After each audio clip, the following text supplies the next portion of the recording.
Khutbah Jumaat pada hari ini sangat memberi kesan kepada kami anak beranak. Imam menyentuh berkenaan dengan kepentingan niat. Walaupun niat ini adalah tajuk biasa, tetapi mungkin selama ini bila kita menyentuhnya tanpa penghayatan dan secara mendalam, kita terlupa mengapa niat itu sangat besar impaknya dan menjadi asas kepada segala amalan kita. Sebagai pelajar syariah, tidak asing bagi kami, khususnya di awal-awal subjek yang kami baru ambil, pensyarah akan mengingatkan tentang pentingnya niat, merujuk kepada amalan biasa yang dilakukan oleh para ilmuwan, khususnya di kalangan ilmuwan hadis. Apabila mereka mengumpulkan hadis, kerap kali antara hadis terawal adalah hadis berkaitan dengan niat. Tetapi bila dia diulas secara bersahaja, kita melihatnya sebagai rutin, kita tak nampak impak besar dan mengapa kerosakan yang berlaku pada hari ini berpunca daripada kita mengabaikan tentang niat. Bila Nabi SAW kata, innamal a'malu binniyat, al-a'malu binniyat, dan ada macam-macam lagi versi bahawa amalan kita adalah bersandarkan kepada niat, kita kena tengok balik bahawa niat ini adalah benda yang paling senang dan paling susah. Paling senang bila kita tak get the point dan kita boleh bermain-main, berkata dengan mudah tentang niat kita. Oh, niat saya baik. Tetapi intipati yang ada dekat dalam niat ini ialah kalau kita ada duit berjuta-juta ringgit pun, kita tidak boleh membayar sesiapa atau membeli sesuatu untuk mengesahkan dalam hati kita bahawa satu-satu benda tu kita buat memang kerana Allah Subhanahu Wa Taala. Tadi Imam jelaskan bagaimana niat sudah menyebabkan satu benda yang kita tak buat pun sudah mendapat ganjaran. Kalau kita berniat untuk, kalau kita ada duit kita nak sedekah, kita sudah pun siap-siap dapat pahala macam orang bersedekah, dengan syarat niat kita itu benar. Anak saya tanya lepas habis sembahyang Jumaat tadi, macam mana kita nak tahu niat kita tu tulen ataupun tidak? Saya katakan bahawa sepatutnya kita sebagai manusia, kita ada kemampuan untuk memeriksa dan menyoal diri kita sendiri. Cuma dalam kehidupan pada hari ini, kita sibuk dengan hal-hal luaran diri kita. Kita pentingkan apa yang orang cakap tentang kita, malah apa yang orang fikir tentang kita. Kita tak dengar pun.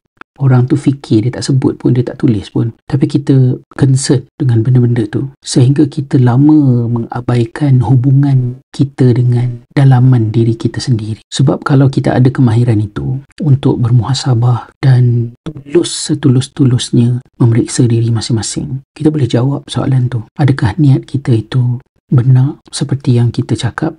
Seperti yang cakap pada orang lain, yang kita cakap pada diri kita sendiri, ataupun kita bermain dengan kata-kata. Dan anak tanya jugalah, bagaimana dengan istighfar dan taubat? Adakah kita perlu betul-betul rasa menyesal, dan macam mana kalau penyesalan itu tak seiringan dengan taubat kan? Dan saya kata pertanyaan tu terus mengingatkan saya kepada satu kuliah yang pernah disampaikan oleh almarhum Tuan Guru Ni Abdul Aziz rahimahullah, dan saya ada memetiknya dalam salah sebuah buku yang saya tulis, yang mana Tuan Guru Ni Aziz kata pada hari ini istighfar kita memerlukan kepada istighfar yang satu lagi. Sebab bila kita beristighfar, istighfar itu bermaksud kita minta ampun daripada Allah. Dan bila kita minta ampun daripada Allah, maknanya kita mengaku kita buat salah, kita menyesal, kita takut Allah marah dengan kita, dan kita bimbang kita akan dihumban ke neraka, dan tak ada cara untuk kita ubah keadaan itu sebab benda salah tu telah pun dibuat, melainkan Allah ampunkan kita.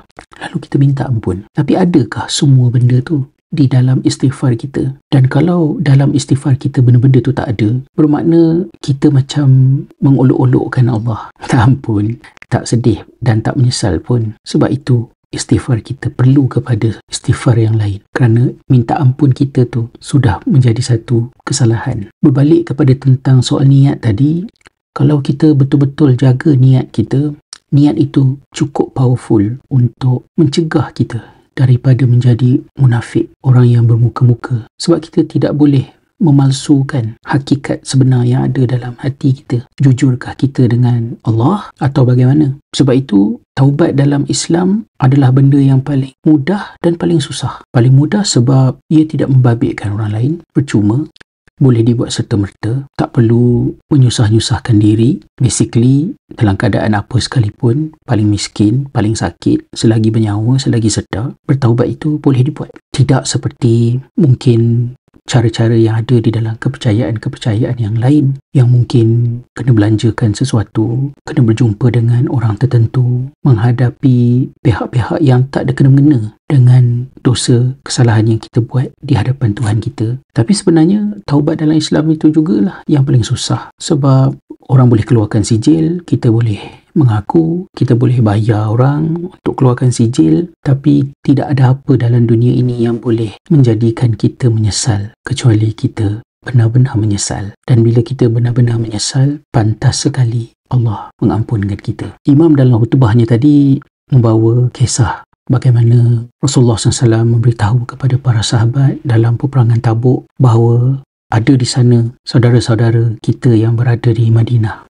yang tidak bersama dalam misi ini. Tolak ke tepilah orang-orang munafik yang ada macam-macam cerita. Tetapi segala kepayahan yang dialami oleh para sahabat yang bersama dengan baginda di dalam peperangan tersebut, yang duduk dekat Madinah tu, dapat exactly ganjaran seperti yang diperolehi oleh mereka yang buat benda-benda yang payah ni. Sebab mereka memang berniat untuk bersama tetapi terhalang, maka mereka dapat ganjaran. Itulah betapa berkuasanya niat. Dan Imam sudahkan khutbah tadi menceritakan tentang dimensi lain pula berkaitan dengan niat ini. Bagaimana orang-orang yang disanjung, dipandang mulia, menjadi orang terawal Allah campak ke neraka. Dia ada kaitan dengan niat. Dalam satu hadis daripada Abu Hurairah radhiyallahu anhu, beliau mengatakan bahawa Rasulullah SAW pernah bersabda, orang pertama yang dicampakkan ke dalam neraka adalah orang yang mati syahid dalam peperangan, dalam perjuangan fisabilillah. Dan yang mati syahid tu pun bila menghadap Allah SWT dan Allah nak campak dia ke neraka, dia kata bagaimana boleh dia masuk neraka sedangkan dia telah melakukan satu amalan yang sangat besar. Apa amalan? Allah tanya, aku berjuang fisabilillah dan aku terbunuh, mati syahid kerana engkau ya Allah. Allah kata, engkau berbohong, engkau berdusta, engkau berjuang dan mati dalam peperangan itu supaya orang puji engkau, kata engkau hebat, kau kuat, dan oleh kerana itu yang kau niatkan, kau dah dapat dah bahagian kau masa kat dunia dulu. Dipuji orang, dipuja, dan di akhirat ni tak ada habuan, tak ada bahagian kecuali tertumban ke neraka. Orang yang kedua adalah qari. Ada riwayat tu orang yang alim, orang berilmu, orang Al-Quran, hafiz Al-Quran, alim Al-Quran, yang mengajar orang Al-Quran, nak dicampak ke neraka. Dan dia cuba menyelamatkan dirinya, mengatakan bahawa aku telah buat perkara yang sangat tinggi nilainya semasa hidup dulu, ilmu Al-Quran. Allah Ta'ala kata engkau berbohong, engkau buat semua tu supaya orang kata engkau ni hafiz, kau ni alim, dan oleh kerana itu yang kau niatkan, kau dah dapat dah benda tu di dunia. Orang puji, orang sanjung, orang angkat. Akhirat nothing, masuk neraka. Wal'ayazabillah. Dan orang ketiga adalah dermawan, orang yang membelanjakan. Kita mungkin bersusah payah nak sedekah 1 euro, 5 euro, 10 euro. Orang ni mungkin boleh sedekah 500 euro setiap minggu masa sembahyang Jumaat. Dan dia tak faham macam mana dia masuk neraka. Dan dia bagi tahu kepada Allah, dia telah infak fisabilillah. Allah kata engkau berbohong, engkau buat semua tu supaya orang kata engkau pemurah. Dan oleh kerana itu yang kau niatkan, kau dah dapat dah bahagian kau kat dunia. Dan di akhirat, you have nothing, masuk neraka. Na'udzubillah. Hadis tu ada di dalam Sahih Muslim. Bayangkan, pada hari ini, soal niat ini menjadi mujahadah yang sangat besar. Sebab kita sangat sibuk dengan validation orang. Kita mendambakan orang puji kita, orang beri pendapat yang kita gembira mendengarnya.